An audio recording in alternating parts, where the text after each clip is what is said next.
Mga boss, magandang umaga. Mayroon naman tayo itong wiringan o isang maraking truck. Ang ating gagawin natin, mag-wiring tayo dito sa pump, at dito sa kurente, saksak. Yan, gamitan tayo ng switch, electrical switch na heavy duty. 30 amperes ito, 30 amperes na switch at 230 volt, kaya malakas siya. Heavy duty ito at yung kuwan sa ulan, waterproof siya, hindi siya basta-basta masudla ng tubig. Kaya ipakita ko sa inyo kung paano ito mag-wiring. Ito lang ang gagawin natin.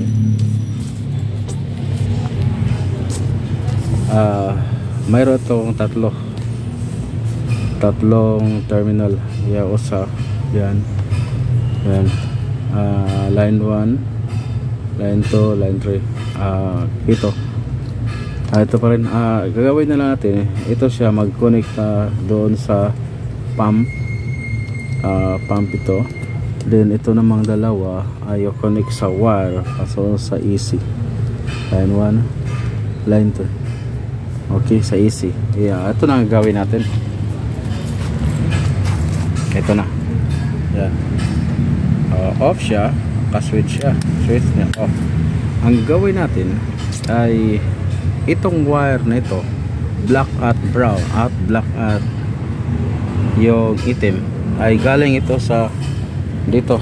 Kung mayroon tayong saksak na live dito, saksak natin at papunta siya dito. Yan. Muon lang siya, on sa sato may kuryente na at automatic andar na yung natin, yung pump natin, andar na siya. Kaya ito na kuryente, itong brown, ito yung dalawa, yan, konektado siya. Yan, no? Dalawang brown dito siya, dito sa baba, dito na natin, at itong isa, at ito naman ang sa saksakanan natin, ito ang white, ito rin ang black. Dito to siya, naka-connection dito. Ayan, papunta siya dito sa yan. Okay, ang gagawin natin, nakunik ko na itong dalawa. Yan, no? Kunik ko na, naroon siya lahat ang isa at dito, para dali lang ninyo masabtan. Yan. At ito naman isa, at itong isa dito naman ito. Okay. Tingnan nyo, mahirap talaga ang video.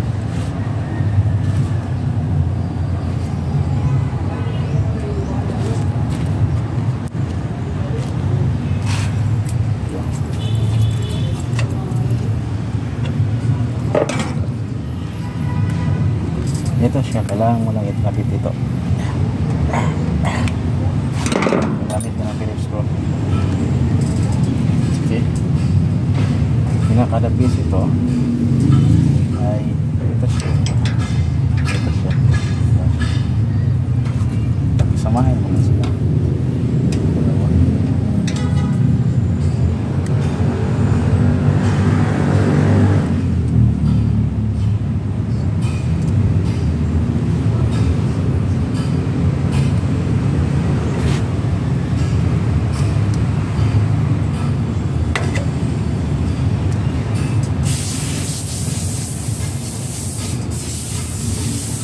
Wala tayong edit dito, diretso tayo upload.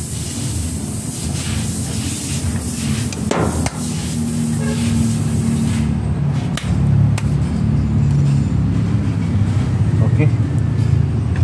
Ayan. Yan na. Yan na. Yung sa konektado ito doon, at yung isa naman, tapos dalawa sila. Yung dalawa naman, dito, isa dito, itim at white, dito to, para saksak. Ang ating saksak natin.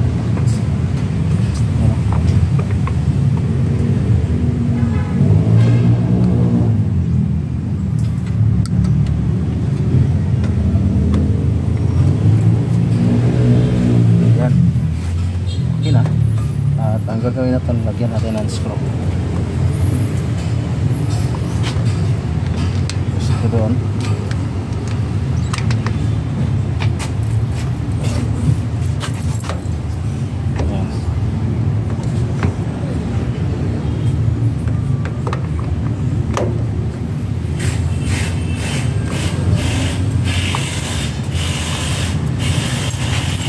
Tapos ito.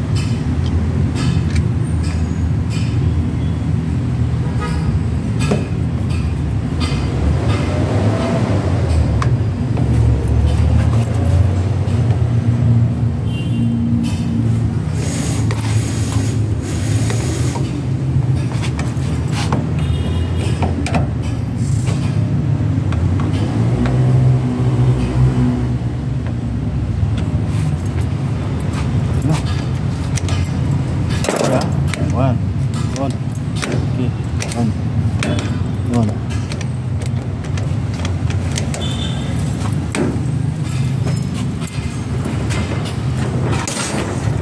Yan po, meron siyang dalawa dito. Switch. At okay na. Okay na, oh.